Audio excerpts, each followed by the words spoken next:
शुण आमर सौर जगत जहाँ पाठ पढ़ुं आम सौर जगत कईटा ग्रह कौना नवग्रह नवग्रह ना गुड़ाक मुझे शुण गोटे हूँ रवि गोटे हूँ सोम गोटे हूँ मंगल गोटे हूँ बुध गोटे बृहस्पति गोटे हूँ शुक्र गोटे शनि गोटे राहु गोटे केतु है 9टा ग्रह। पृथ्वी कहीं पृथ्वी कौन ग्रह नुहे कि कहीं नाई तो नवग्रह भितर नवग्रह भितर पृथ्वी कहीं ना मत कह नवग्रह सौरमंडल 9टा ग्रह विज्ञान तो अलग कौच किंतु आमर जो ज्योतिषशास्त्र ये 9टा ग्रह कौच ज्योतिषशास्त्र 9टा ग्रह भितर कहीं पृथ्वी ना तार कारणटा कौन तार कारणटा शुण शुण एमाने जो ज्योतिष माने जो ग्रह को कहते विज्ञान ग्रह सी नुहे है ज्योतिष माने कहती ग्रह अर्थ ग्रहण करवा बा आकर्षण करवा है कि पृथ्वी पृष्ठ जन्मित शिशु प्रति जी शिशु को जी ग्रह बा आकर्षण करे ताकू कह जाए ग्रह है कि पृथ्वी पृष्ठ जो पिलाटी जन्म ग्रहण कला पृथ्वी ताको आकर्षण करे ना से पृष्ठ से जन्म है तार पृथ्वी आकर्षण 0 से पृथ्वी गोटे ग्रह नुहे एवं बुझिपारे ना पृथ्वी की ग्रह कहीं कह जाए ना ये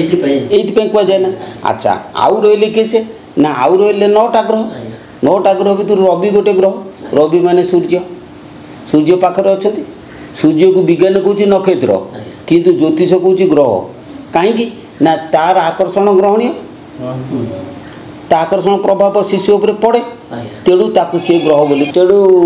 सूर्य गोटे ग्रह है चंद्र गोटे उपग्रह विज्ञान को उपग्रह किंतु एमाने कहते ग्रह कहीं ना चंद्र आकर्षण सर्वाधिक जेति रही चंद्र हूँ पृथ्वीर अति निकटतम एवं तार आकर्षण शक्ति अधिक से चंद्र हूँ आमर गोटे विशिष्ट ग्रह काढ़ ज्योतिष मानकर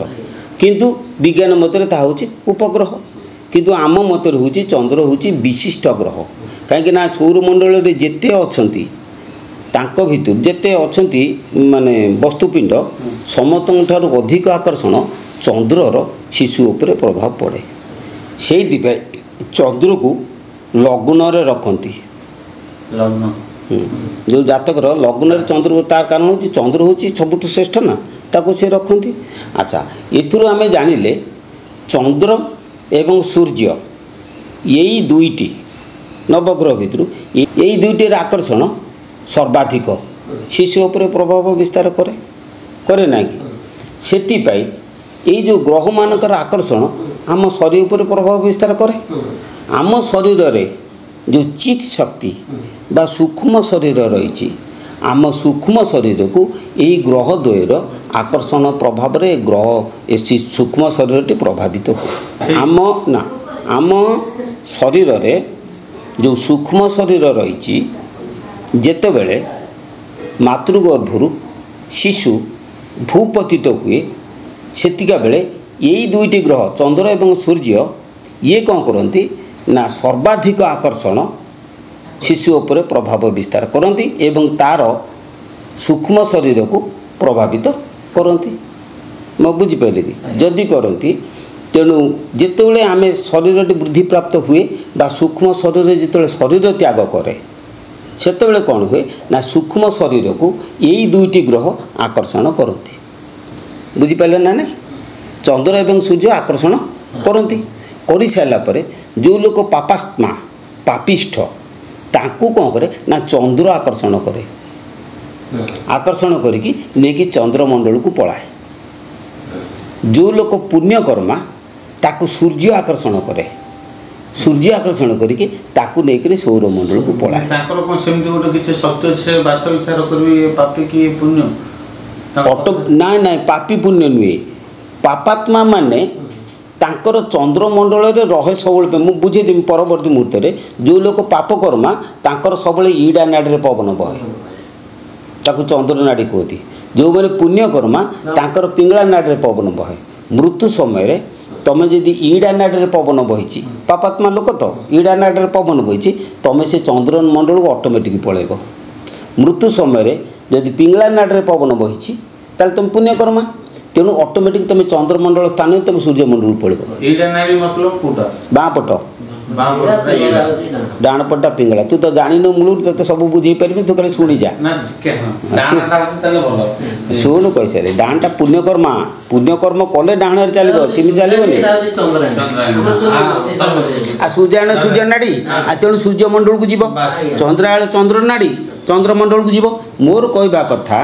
तुमर जदि किसी दुष्कृत थाए तुम जदि भोग मार्ग विचरण करूथाओ तुम जदि भोग मार्ग साधना भी करूथाओ हेले बहुत साधक भोग मार्ग करती भोग मार्गी साधक माने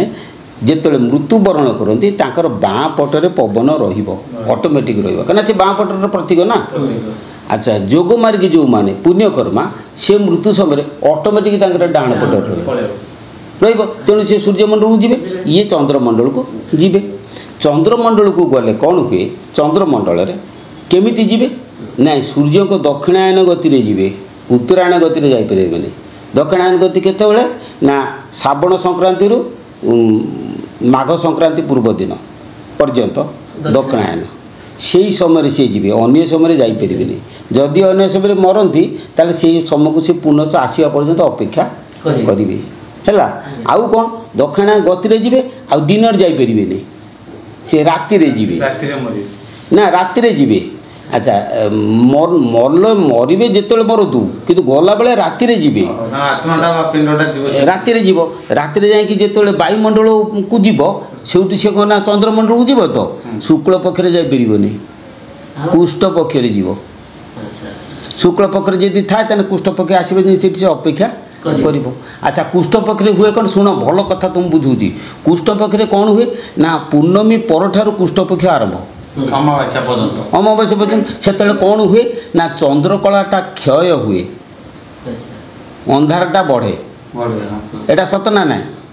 आलोकटा चंद्रालोकटा कमे अंधारटा बढ़े अमावास्या दिन कौन हुए चंद्रालोक टोटाल बंद टोटाल राति सारा अंधार यही जो आत्माटा जाई थाए चंद्र को तो देखिकी जीव ना तुम गोटे जगह को जीव आलोकटा न पाले तुम अंधार कौन जापर ना टर्च फर्च आलोक देखी जाऊँ ठीक से एमती टर्च हूँ चंद्रालोक से चंद्रालोक जो पड़ब सी कौन कर जीवे जिते जीवे अमावास्या दिन आउ आलोक ना बणा हेले जीवे कौटी बाध्य की फेरी आली पुनः अपेक्षा करेंगे फेरी आसिले अपेक्षा करेंगे चंद्र रू पलि आसबे सी वायुमंडल बुलवे ताकू कहते प्रेत जोनि बा पितृलोक बा प्रेतात्मा बुझिपारे ना सूर्य नाड़ी जो मानकर मृत्युवरण से माने एटा कौन चंद्र नाड़ी जे से चंद्र शक्ति की कहुए चंद्र शक्ति ताकू अन्य भाषा कहुए मानस शक्ति है ताकू कहुए मानस शक्ति सौर सूर्य किरण जो शक्ति ताकू कहुए प्राण शक्ति है कि पुण्यकर्म प्राण शक्ति गले प्राण शक्ति जो ऊपर को उठिले जाकि आउ तो चंद्रमंडल जाए से दिन जीवे से राति जीवे दिन आउ कौन करेंगे ना सूर्यंकर उत्तरायण गति जीवे उत्तरायण गति केतबेले ना माघ संक्रांति रु पुणी श्रावण संक्रांति पूर्व पर्यंत उत्तरायण गति से उत्तरायण गति से जीवे एवं दिन जीवे राति जीवे दिन गले दिन गले दिन चंद्र ना दिन कौन चंद्र अच्छी कि तेणु से सीधा सड़क जीवे कौट ना सौरमंडल को जीवे सेठी हूँ पितृलोकर स्थान चंद्रमंडल रे देवलोकर स्थान हूँ सूर्यमंडल रे से सी कौन कला ना सूर्यमंडल रे रहिबे रहिबे हेले सुधा गोटे पुण्यकर्मा लोक पुण्यकर्म कले तार कामना वासना केबे छाड़ जाई न था गोटे पापी लोक कामना कर गोटे पुण्य लोक कौन नाती पुओ पाए कौन कामना कर तेणु पुण्यकर्मा लोकर कामना वासना थाए जदि थाए सी कौन करते ना सौरमंडल से फेरे आउ से ऊपर को जापरेनि तार कामना वासना अच्छी सी पलि आसला अच्छा सिद्ध साधक निष्कामी जो मानकर कलंक विहीन जो मानकर प्रकृति शून्य जो मैंने निर्गुण व्यक्ति से माने मत ये पुण्यकर्मा मार्ग से गति करती जाकि कौटी सूर्यमंडल जाती किंतु सूर्यमंडल देवलोक से देवलोक स्थान ना से देवलोक रहीपर ना ଯେମିତି ପୁଣ୍ୟାତ୍ମା ଲୋକ ପିତୃଲୋକରେ ରହିପାରିବେନି ସେମିତି ବ୍ରହ୍ମଜ୍ଞ ବ୍ୟକ୍ତି ସିଏ ଦେବଲୋକରେ ରହିପାରିବେ ନାହିଁ। ତେଣୁ ଇଏ ପୁଣ୍ୟାତ୍ମା ଦେବଲୋକରେ ଫେରି ଆସିଲେ କିନ୍ତୁ ସିଏ ଦେବଲୋକରେ ରହିପାରିବେ। ସିଏ କ'ଣ କରିବେ ନା ସୂର୍ଯ୍ୟମଣ୍ଡଳ ଉପରକୁ ଯିବେ। ଯେତେବେଳେ ଯିବେ ତାକୁ କୁହନ୍ତି ବ୍ରହ୍ମଲୋକ ଏବଂ ତାକୁ କୁହନ୍ତି ବ୍ରହ୍ମଯାନ। ତାଙ୍କ ମାର୍ଗକୁ କୁହନ୍ତି କ'ଣ ବ୍ରହ୍ମଯାନ। ସେ ବ୍ରହ୍ମଯାନରେ ଯେତେବେଳେ ସିଏ ଯାଆନ୍ତି ସେଇଟା ହେଉଛି ଅଣଲେଉଟା ପଥ ନା ଅଣଲେଉଟା ପଥ ବା ଅଣବାହୁଡ଼ ପଥ। ଅଣବାହୁଡ଼ ପଥ ବୋଲି ଗୋଟେ ଗୀତା ବାଣୀରେ ଲେଖିଛି ସୁନ୍ଦର କଥା। ଅଣବାହୁଡ଼ ପଥ ଶବ୍ଦଟା ଲେଖିଛି ମୋତେ ଭାରି ଭଲ ଲାଗେ। ଛୁଆ ଲେଖିଥିଲି ଅଣବାହୁଡ଼ ପଥରେ ସିଏ ଯିବେ। ଯାଇ କେଉଁଠିକି ଯିବେ ନା ସିଏ ପୁରା ଯାଇକି ଅବ୍ୟକ୍ତ ପ୍ରକୃତିରେ ମିଶିଯିବେ। ଅବ୍ୟକ୍ତ ନ ବ୍ୟକ୍ତ ଯେଉଁ ପ୍ରକୃତି କେବେ ବ୍ୟକ୍ତ ନୁହେଁ ଅବ୍ୟକ୍ତରେ ମିଶିଗଲେ ଆଉ ସେ ବ୍ୟକ୍ତ ହୋଇପାରିବେନି। ସୁତରାଂ ତାଙ୍କର ପୂର୍ଣ୍ଣ ମୋକ୍ଷ ହେଇଗଲା। ଆଉ ସେ ଜନ୍ମ ମୃତ୍ୟୁ ଚକ୍ରକୁ ଆସିବେ ନାହିଁ କି ଜଞ୍ଜାଳରେ ପଡ଼ିବେ ନାହିଁ। ସେମାନେ ହେଲେ ସିଦ୍ଧ ସାଧକ ହେଲା। ତେଣୁ ଏଇ ଯେଉଁ ଉତ୍ତରାୟଣ ଆଉ ଦକ୍ଷିଣାୟନ ଦୁଇଟା ଗତି ଚିରନ୍ତନ ଶାଶ୍ୱତ ମତରେ ଏ ସୌର ଜଗତ ସୃଷ୍ଟି ହେଲା ପରଠାରୁ ସେ ଚାଲିଛି। ନାଇଁ ବାବା ଆଉ ଗୋଟେ କ୍ୱେଶ୍ଚନ୍ ମୋର ଅଛି। ଯେଉଁ ମାନବ ଅଛନ୍ତି ପାପିଷ୍ଟ ହଉ ବା ପୁଣ୍ୟସ୍ଥ ହଉ ଯେଉଁମାନେ ଦେହ ତ୍ୟାଗ କରୁଛନ୍ତି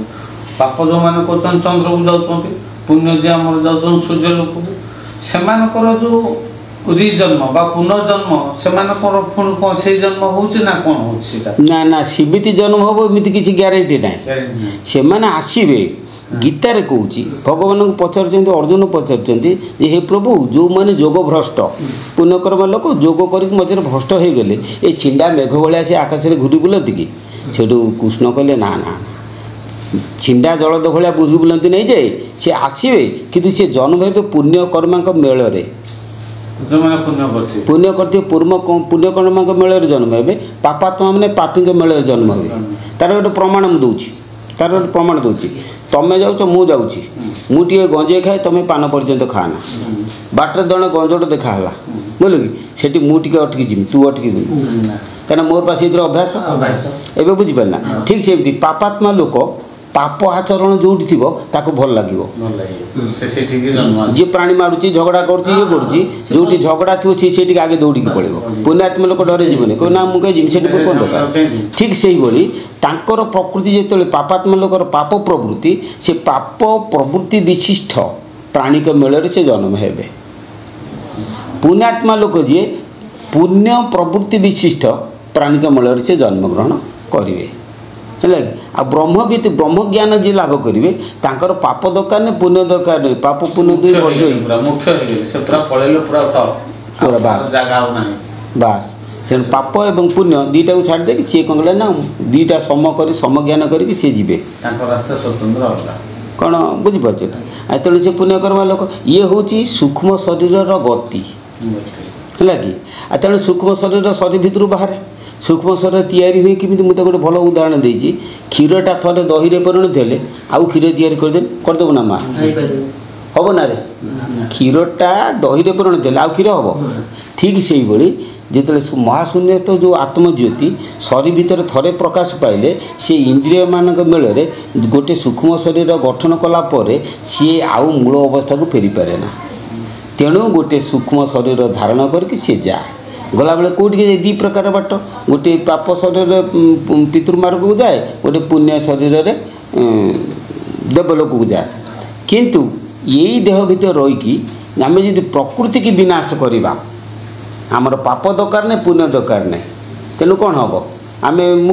ମୁକ୍ତ ହେଇଯିବା ନା। ଆଉ ସେଇଥିପାଇଁ ଶ୍ରୀ ଦୟାନନ୍ଦ ପରମଦେବ କହିଲେ ପ୍ରକୃତି ହୋଇଲେ ବିନାଶ ତେବେ ପାଇବୁ ଖେଳ ରସ। ମୁଁ ଏପିସୋଡ଼ରେ ସବୁବେଳେ କୁହେ କ'ଣ ଯେ ତମେ କେଉଁ ଜ୍ଞାନ ବଳରେ କେଉଁ କୌଶଳ ବଳରେ ତୁମର କୁପ୍ରକୃତି ଖଣ୍ଡନ ହେଇକି ସୁପ୍ରକୃତି ଜାଗ୍ରତ ହେବ ସେଇଟା ପ୍ରଥମେ କର। ପ୍ରଥମ କଥା ଯେଉଁ ସାଧୁଙ୍କ ଠାରୁ ତୁମେ ଜ୍ଞାନ ଆହରଣ କରୁଛ ତାଙ୍କୁ ପଚାର ଆଜ୍ଞା କେଉଁ ଜ୍ଞାନ ବଳରେ ମୋର କୁପ୍ରକୃତି ଖଣ୍ଡନ ହେଇକି ସୁପ୍ରକୃତି ଜାଗ୍ରତ ହେବ। ମୋର ଅସାଧୁ ବୃତ୍ତି ଜାଗ୍ରତ ହେଇକି ସାଧୁ ବୃତ୍ତିରେ ପରିଣତ ହେବ। ସାଧୁ ବୃତ୍ତିରେ ପରିଣତ ହେଲେ ମୁଁ ଜଣେ ସାଧୁ ଆତ୍ମା ହେବି। ହୁଏତ ମୁଁ ମୁକ୍ତି ନ ପାଇଲେ ମଧ୍ୟ ଆର ଜନ୍ମରେ ମୁଁ ସାଧୁ ମୂଳରେ ଜନ୍ମଗ୍ରହଣ କରିବି। ମୋର ସାଧୁ ବୃତ୍ତି ଜାଗ୍ରତ ହେବ। ଯଦି ମୁଁ ସାଧନା ଫାଧନା କିଛି କରି ନ ପାରିଲି କିନ୍ତୁ ସେତିକି କର। ଭଲ ରାସ୍ତାରେ ଯିବା କେମିତି ଯିବ? ତମେ କ'ଣ ଚାହିଁଲେ ଯାଇପାରିବ? ଚାହିଁଲେ ଯାଇପାରିବନି। ତମେ କୁହନି ଦୈନିକ ସକାଳୁ କହିବ ମୁଁ ସତ କହିବି କିନ୍ତୁ କହିପାରିବନି। କିନ୍ତୁ ଏମିତି କୌଶଳ ଗୁରୁ ଦେବେ ତମ ପାଟିରୁ ଆପେ ଆପେ ସତ ବାହାରିବ। ଏମିତି କୌଶଳ ଗୁରୁ ଦେବେ तुम आपे आपे तुम निरामिष खाद्य तुम मन कह कहवाई से सब आपे आपे हो एटा मोर अनुभूति समर्पण मन न करुछु तुही दया तोते हेउ नाही अति गुप्त ए समर्पण विधि दिन अच्युति भणई समर्पण करने पड़ो खाली से नुहे देवता तू देले बतेबे आ तू नदेले से कि टका पैसा सुना रूपा अर्थ ना कौन सेवा बिना छुरा बा बंधुक देखाई काठार ज्ञान आदाय कराई न पारे सब बेले यूट्यूब रे मुझे मोर किसी दरकार नहीं बाबा केते टंका फीस ना किसी दरकार नहीं 5टा धोबल फुल ले आखि मत टे भल पा मत टे भल पा आउ किसी दरकार नहीं काली गोटे पिला आसला ऑटो चलाए बरमुंडा घर आसिक पहुँचला ता मन भर बहुत सन्देह कौन सी गोटे ठाकुर को भल पाँच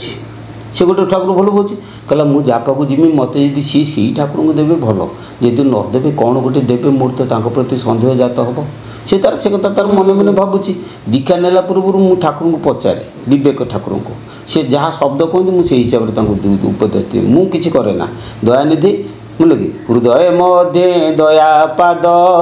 मंदिरे खाली बाद्य नाद मत जहाँ शब्द मुझे दिए मुझे किसी करे ना कि जान नी सी बसीज ठाकुर को शब्द प्रेरण शब्द बारणी जो आमर शब्द प्रेरण कर सारापर जहाँ शब्द है मुझे कहीदेवी क्या कौन देवी मुझे कहीपरि गोटे निर्दिष्ट क्या किसी दि जाए ना मत जो शब्द है मुझे देती दे सारापर सी ध्यान कला कर सारिक मो गोड़ टी धोला धरी सारिक भोगिरी कांदिला कहला बाबा मु गोटे कथा भाभी जे मु जहाँ भाभी काले किए अलग देदेव मो मन भर सन्देह हम किंतु मु जहाँ भावुली आप मत स्मरण करने कहले मुझे अरे मुझे कहनी दयानिधि तार कौच भारी खुशी है भर ये गला भल जहाँ तेणु गोटे कथा हूँ जे आमको सेगुड़ाक सब से बाटर चलिए पड़ो है तू से गोटा चिंता कर खाली गोटे कथा हो थे तुम शरण नियो तुम काम कर चल गोटे